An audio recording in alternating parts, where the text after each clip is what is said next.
வணக்கம். ஸ்ரீமத் பாகவதத்தின் அடுத்த அத்தியாயம் 15. பிரஜாபதிகளின் வம்ச விருத்தி.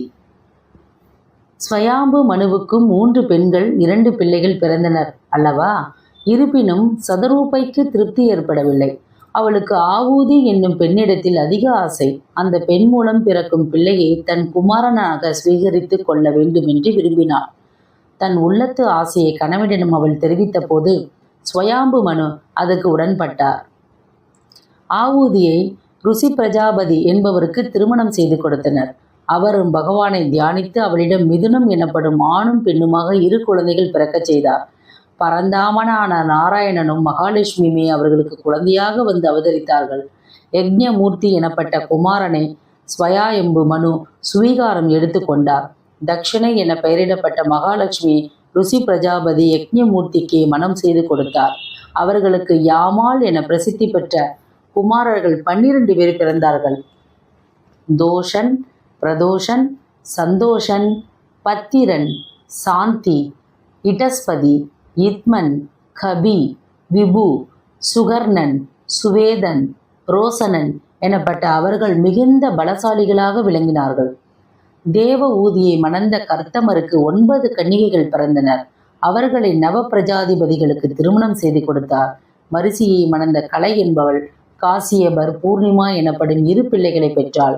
பூர்ணிமாவுக்கு 3 பெண்கள் பிறந்தனர். விரஜை, விசுவதா, தேவகுல்லிகா என அவர்கள் அழைக்கப்பட்டனர். தேவகுல்லிலியா பூர்வ ஜென்மத்தில் ஹரியின் திருவடிகளை ஸ்பரிசித்த பாக்கியத்தாலே தேவ கங்கையானவள். அத்திரி மகரிஷியை மணந்த அனுசூயைக்கு பிரம்ம விஷ்ணு ருத்திராயரே 3 குழந்தைகளாக வந்து பிறந்தனர். திருமணம் முடிந்ததும் அத்திரி மகரிஷி மனைவியுடன் தம்முடைய ஆசிரமத்துக்கு புறப்பட்டார். தம்முடைய வம்சம் விளங்க சத்புத்திரன் பிறக்க வேண்டுமென்று அவர் பகவானை குறித்து தியானம் செய்தவராய் பிராணாயாமத்தால் மனத்தை ஒருநிலைப்படுத்தி காற்று, மழை, வெயில் என்று பாராமல் காற்றையே ஆகாரமாக கொண்டு 100 வருஷம் கடுமையாக தவம் செய்தார்.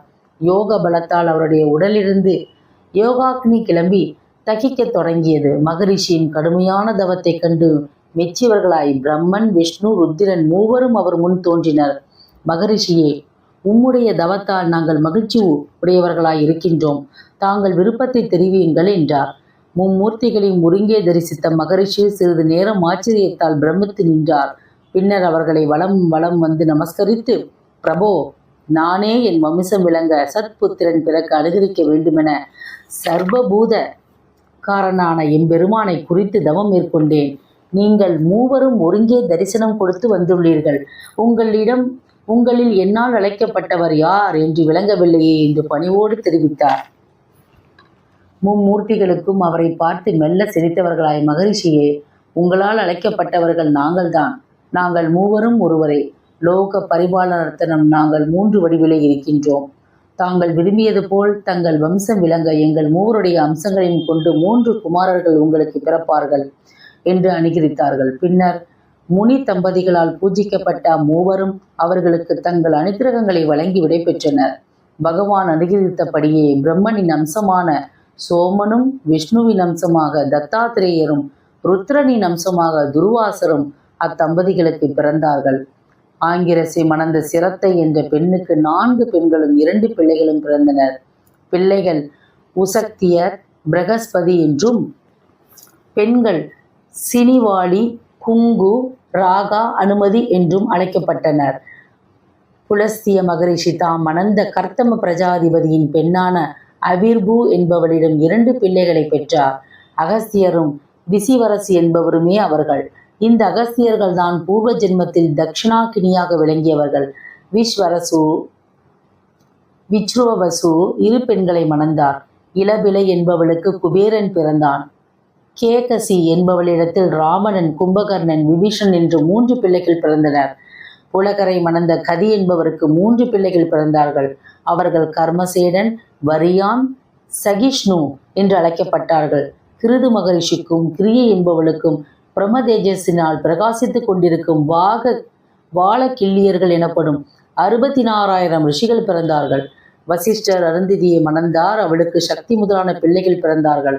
அவருக்கு ஊரசை எனப்படும் மற்றொரு மனைவியும் உண்டு. அந்த பெண்ணிடம் சித்திரகேது, சுரோசி, விரசன், மித்ரன், உப்பனன், வசுப்பிருத்தியான், திதியுமான் எனப்படும் 7 ரிஷிகள் பிறந்தார்கள். அதர்வா எனப்படும் ரிஷியானவரை மணந்த சாந்தி என்பவளுக்கு குதிரையை போன்ற தலையை உடைய தத்தியங்கு என்ற பிள்ளை பிறந்தார். விறகுமரி ரிஷிக்கு கியாதி என்பவளின் தாதா வினாதா எனப்படும் 2 பிள்ளைகள் பார்கவி எனப்படும் பெண்ணும் பிறந்தார். பார்கவி மகாலட்சுமியின் அம்சத்தை உடையவள். மேரு என்பவளுக்கு ஆயத்தி, நியத்தி என்ற 2 பெண்கள் இருந்தனர். அவர்களை முறையே தாதா, விதாதா இருவருக்கும் திருமணம் செய்து கொடுத்தாள். தாதாவுக்கு மிருகண்டு என்பவரும் விதாதாவுக்கு பிராணன் என்பவரும் பிறந்தனர். மிருகண்டுவுக்கு மார்க்கண்டேயர் பிறந்தார். பிராணனுக்கு வேதசிரஸ் என்பவர் பிறந்தார். வேதசிரசுக்கு 2 பிள்ளைகள் பிறந்தனர். உசனசர், பார்கவர் என்று அழைக்கப்பட்டனர். அவர்கள் பார்கவர்களுக்கு சுக்கிராச்சாரியார் பிறந்தார். ஸ்வயாம்பு மனு தம் புத்திரியான பிரசூதியை தசப்பிரஜாதிபதிக்கு மனம் செய்து கொடுத்தார். அவர்கள் இருவருக்கும் 16 பெண்கள் பிறந்தனர். அவர்களுக்குள் சிரத்தை, மைத்திரி, தயை, சாந்தி, துஷ்டி, புஷ்டி, கிரியை, உன்னதி, புத்தி, மேதை, திதிஷை, இரி, மூர்த்தி என்னும் 13 பேர்களை யமனுக்கு திருமணம் செய்து கொடுத்தார் தசப்பிரஜாபதி. சிரத்தைக்கு சுபன் என்பவன் பிறந்தான். மைத்திரி பிரசாதனை பெற்றாள். தயைக்கு அபயனும் சாந்திக்கு சுகுனும் பிறந்தனர். துஷ்டிக்கு முத்து என்பவன் பிறந்தான். ஸ்துமயன் புஷ்டியின் மகனாக பிறந்தான். திருதியை என்பவன் யோகனையும் உன்னதி தர்ப்பணையும் பெற்றார்கள். அர்த்தன் புத்திக்கு மகனாகவும் ஸ்மிருதி மேதைக்கு மகனாகவும் பிறந்தார்கள். திதிஷைக்கு பிறந்தவன் ஷெமன் இரி பிரஸ்தனை பெற்றான். மூர்த்திக்கு நரநாராயணர்கள் பிறந்தார்கள். நரநாராயணர்கள் அவதரித்த போது தேவர்கள் மலர்மாறி பெய்து வணங்கினர். தேவ துந்துவி முழங்க சாதுக்களுக்கும் நல்லவர்களுக்கும் மங்களம் உண்டாகும்படி வாழ்த்தியது பிரம்மன் முதலான தேவர்கள் எல்லோரும் பகவானை பலவிதத்திலும் ஸ்தோத்திரம் செய்து மகிழ்ந்தனர். அவர்களே பின்னால் எதுகுலத்துக்கும் குருகுலத்துக்கும் நாதர்களாக கிருஷ்ணாச்சுரர்களாக பிறந்தார்கள். தசப்பிரஜாதிபதி தம்முடைய மற்றொரு பெண்ணான ஸ்வதா என்பவளை அக்னி தேவனுக்கு மனம் செய்து கொடுத்தார்.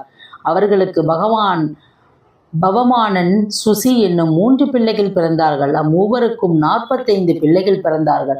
அவர்கள் அக்னி அபிமான தேவதைகள் என அழைக்கப்பட்டனர். அவர்கள் பிதாமகர்களுடன் சேர்ந்து 49 வகையாக விளங்கினர். அவர்களுக்கு தசப்பிரஜாபதி தம்முடைய இன்னொரு பெண்ணான கதை என்பவள் அளித்தாள். அவளிடத்தில் அவர்களுக்கு 2 பெண்கள் பிறந்தனர். மேதாவிரி என்றும் தரணி என்றும் அழைக்கப்பட்ட அவர்கள் இருவரும் ஞான மார்க்கத்தில் பிரவேசித்து சந்ததி ஏதுமின்றி இருந்தார்கள்.